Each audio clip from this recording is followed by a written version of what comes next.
მოგესალმებით. საქართველოში დასრულდა ფასების ზრდის მე-6 თვე და ახლა შეგვიძლია ირაკლი კობახიძის პოლიტიკური კრახის და ტოტალური ტყუილის მე-6 მაისის თვის მონაცემები მოგახსენოთ. ფასების მუსურელის ფასების კომისიის კრახი კიდევ ერთი თვის სახსტატის მონაცემებით დასტურდება. საქართველოში მაისის თვის წლიური ინფლაცია 5.7%-ია. უფრო კონკრეტულად 2026 წლის მაისში წინა პერიოდთან, წინა წლის შესაბამის პერიოდთან შედარებით, ფასები შემდეგნაირად გაიზარდა.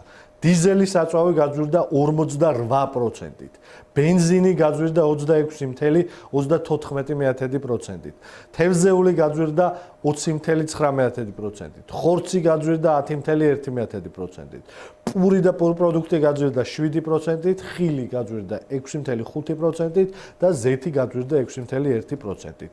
დღეს კიდევ ერთხელ თამამად და უტყუარად შეგვიძლია ვთქვათ, რომ პარლამენტში შექმნილი სამარცხვინო კომისია, სუსის მასზე უფრო სამარცხვინო გამოძიება, პროპაგანდისტული არხების და ირაკლი კობახიძის გაუთავებელი მტყუილები იმის შესახებ, რომ საქართველოში ფასების ზრდას რაიმენაირად მათი ხელით და მათ პირობებში მოევლებოდა, იყო მტკნარი სიცრუე და საქართველოს მოქალაქეების დაცინვა იმ ადამიანებისა, რომლებსაც ყველაზე მეტად სჭირდებათ სახელმწიფოს გვერდში დგომა და ვისაც უნდათ რომ ჯეროდეს იმისა, რასაც ეუბნება ხელისუფლება, რადგან უჭირთ. მაგრამ სამწუხაროდ ამ ადამიანებს კიდევ ერთხელ მორიგ-ჯერზე იმედები გაუცრუა ირაკლი კობახიძემ და ქართულმა ოცნებამ.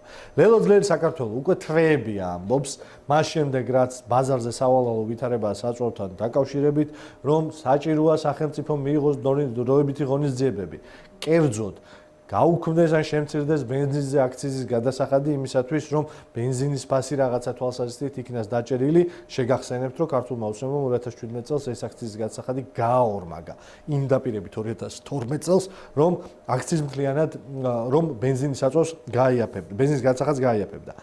ეს ქმედება აქციზის შემცირება პირდაპირ გავლენას მოახდენს არა მარტო საწვავის ფასზე, არამედ ყველა დანარჩენ პროდუქტსა და სერვისზე, რომელზეც ბენზინი ახდენს, ბენზინის ფასი ახდენს გავლენას და მინიმუმ შეაჩერებს მომდევნო ზრდას, რომელიც კიდევ ერთხელ ვიმეორებ, ყოველთვიურად მატებაში არის.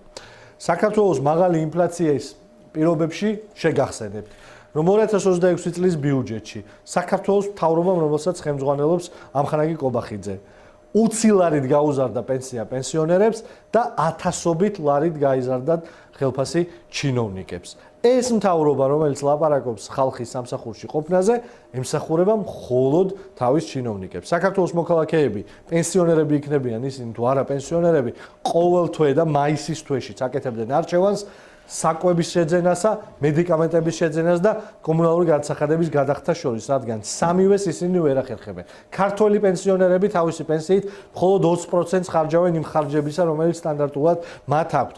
აი ამ სავალალო და სამარცხვინო ვითარებაზე პასუხისმგებელი არის ირაკლი კობახიძე, რომელმაც უნდა დაიწყოს ბოდიშის მოხდით და უნდა გადადგეს, იმიტომ რომ 6 თვე შესრულდა, რაც აბსოლუტურ ტყუილში ამყოფებს საქართველოს მოქალაქეებს და ატყუებს ისეთ სენსიტიურ თემაზე, რომელიც როგორც არის ჩვენი მოქალაქეების ყოველდღიურობა. მადლობთ.